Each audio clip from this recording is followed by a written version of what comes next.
Welcome back to Bunnex Investment Group. In this video, we are going to talk about levels counting strategy, which is the backbone of how markets actually move. So we are going to start by defining these levels, and I'll actually show you how to count them and where to enter after you've counted them. But before we start, make sure you check out my free Telegram channel. I'll leave the link right in the description box below. Let's jump right in. All right, so the first thing that we have to know when we are talking about levels is the market always moves in waves. I'm sure by now, if you've been trading for quite a long period of time, you've seen that the market actually makes ripples in an upward direction, downward direction, or maybe it will be in a consolidation. So this is an advanced market structure view, whereby we are saying the market structure that you always talk about or know is what we are going to advance furthermore. So basically, we are going to talk about levels definition, where I'll actually define what levels are, and then we are going to talk about how to count them. Counting them is actually a very strong subject, which you are going to require more focus to understand everything that I will talk about. Then last but not least, we are going to talk about entry patterns, where we will actually make entries. So levels basically will actually look like this. They are actually an advanced market structure, which gets lower highs, lower lows, like in this particular illustration, but they can actually present in a varied theme, which we are going to talk about. All right, so first, we are going to define what levels are. And basically, levels are impulsive moves in one particular direction, and these impulsive moves actually intend to break structure when the second is actually coming. So we can see this illustration is level 1 at this particular point, signifying this impulse from this particular point right to this particular point. Then we have level 2, and validating level 2 is basically breaking structure or breaking the law of the previous validated level.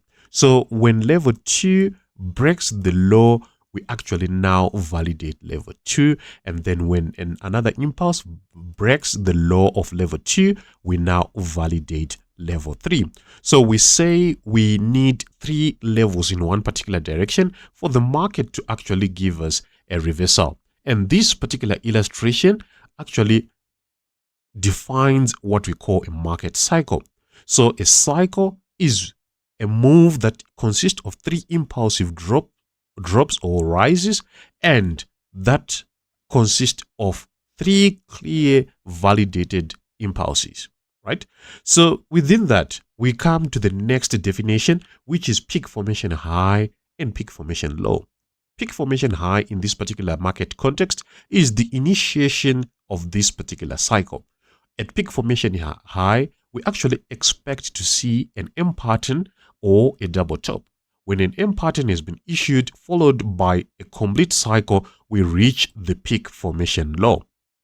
So I'm trying to simplify this as much as I can so that each and every one of you can understand, especially those who are beginners to this particular trading methodology. So peak formation high, then a complete cycle, we reach peak formation low, which is a double bottom, or basically a W pattern, which will be a multi-day pattern, or basically a multi-session pattern that will be introduced at these ends of the cycle. Then with that, we come to the next. These cycles are connected to other cycles using what we term resets. So when we get a complete cycle, like in this particular case with its peak formation high and peak formation low, we want to connect this particular cycle to the next cycle. Why are we saying so? You actually understand when you go to time frame integration. So in this case, we have a completed cycle, and after that completed cycle, to connect this cycle to the next cycle, we need a reset point, which is basically a peak formation as well. This peak is called a peak reset. So when a peak reset has been issued, we actually restart a count that is similar to this particular cycle, where we are now saying, in this case, we have level 1, level 2, and level 3. And after we finish that cycle as well, we'll actually have another reset point where we'll start again level 1, level 2, and level 3. These will also have 3 impulses within them, and the grand scheme will try as well to have 3 levels. So we are saying within a higher time frame level, we would expect to have a completed cycle of its preceding smaller time level. What I am trying to imply to is called time frame integration, which is this. So say this is H4, this should be H1. We are using the standard MT4 or MetaTrader time frame scales. So I'm sure if you go on TradingView, you would find out that there is H2, H3, H4, H5. We are talking about the standard MT4 timeframes. H4, H1, M30, M15, M5, M1, like that. So in this case, we have, if this is daily time frame, this will be H4. If this is weekly time frame, this will be a daily time frame. So what we are saying here is in one level of the H4 time frame, we expect to have 3 levels of the H1 time frame, which is this particular illustration. So if we view this level I've boxed in red, level 1, it will be a complete cycle of the H1 time frame like this. This will be H4 level 1, and on H1 it will be 3 levels, 1, 2, 3. But you can see that on H4 we haven't completed all the levels or the whole cycle. So if we have level 1, level 2, and level 3 on H4, it means that we are going to require connections of this H1 cycle to another cycle. That is where the reset peaks will come into play. So to connect this particular point, which is start of level 2, it is the peak reset to get the second cycle of H1. Like in this case as well, we can see start of level 3, we have this peak reset like this. So if we have this particular explanation, we now have enough theory so that when we go over the charts, you would understand what I'll be meaning whenever I call out a term. So how do we count the levels, which is the most important part which you need to understand? So levels counting is actually done properly on the charts. But before we talk about those counting and entries, check out my free Telegram channel. I'll leave the link in the description box below. All right, so this is Euro against NZD. I'm going to illustrate how we count levels and actually give you the steps that you require to actually be able to count these levels. So the first thing is always to start on the higher time frame. If you are given any pair, you need to understand what is happening on the higher time frame, because that is where we get bias and where we can see the higher time frame levels so that we can integrate them with the smaller time frames. So we are going to start on the higher time frame, integrate with the smaller time frames, and then I'll actually show you how to make entries after you've done all that. So the first thing that I'm going to do is probably to have a look on the weekly time frame, and then after looking at the weekly time frame, we just see the scales or where the market is. It is at this particular point, and it was actually coming from this low. I'm not so much interested on that particular part. So the daily time frame is where I usually start my count. And when I am counting from the daily time frame, what I want to do is to start off on the 200 EMA.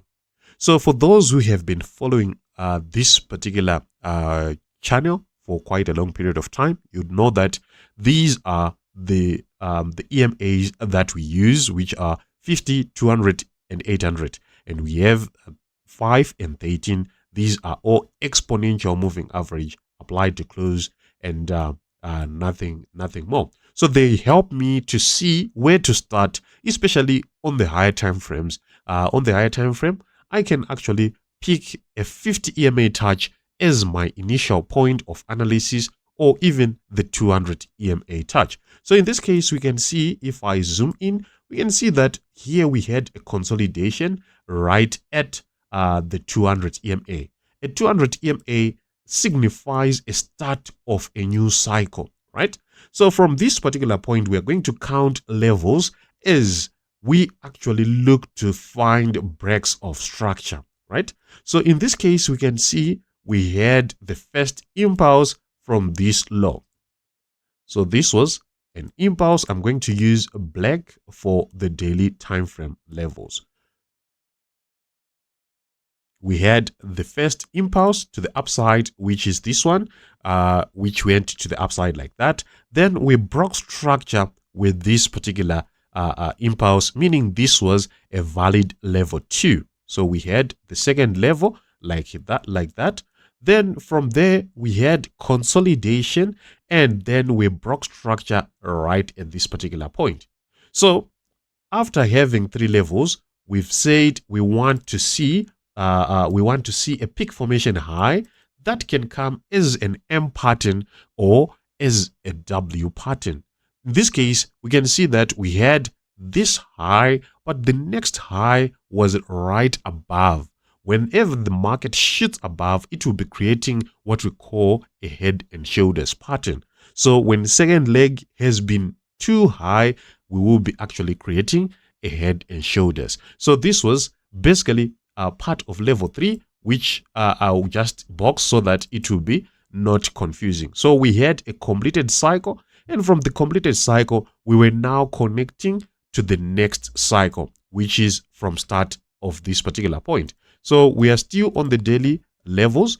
We can see we had the first rise, and then after having the first rise, we broke structure. We had the second rise like that, and then we actually had the third rise that behaved the same way as I've said. So the third rise was actually this one, and after having the third rise, we can see there was this particular structure. This was also a head and shoulders pattern.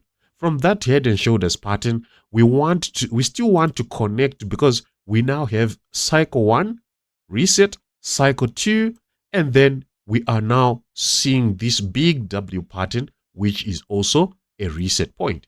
So from this cycle, from this particular reset, we start again to make our count, right?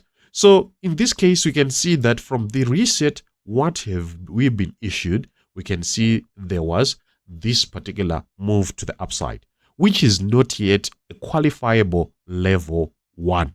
So when we have something similar like this to this, we want to check if this has been completed. And we've said if we are looking at a daily time frame, we want to see 3 levels of the H4 time frame within one daily time frame. So we need to check to see what has happened within this particular flow on the H4 time frame.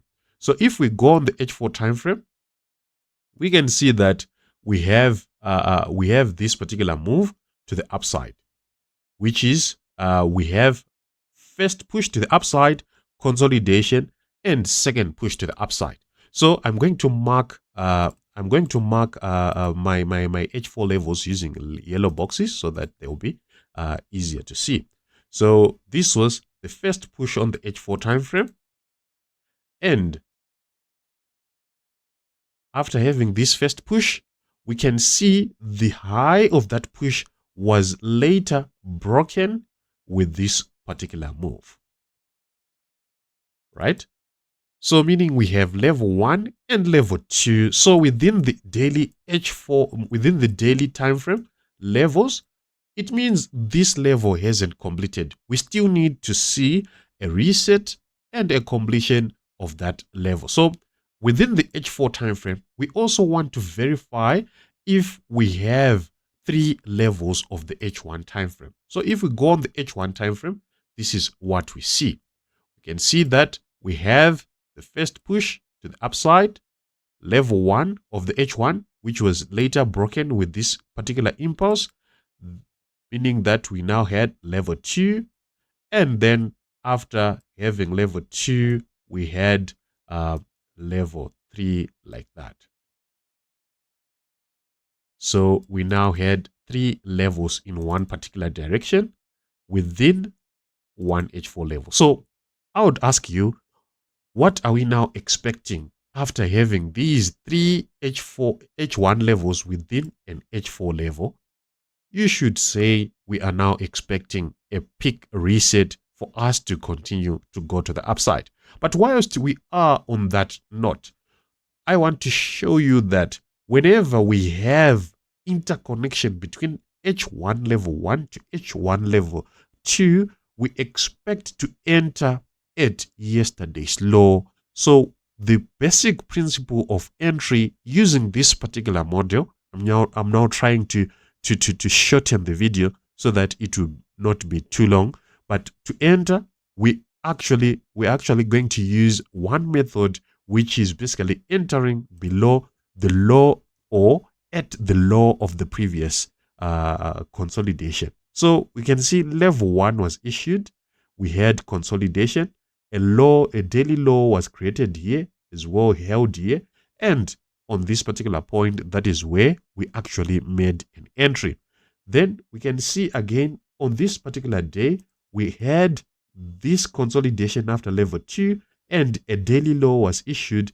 This day actually started as a pin right at that particular point to enter to go right above. So that is basically the basics of how you are going to be trading with this particular method.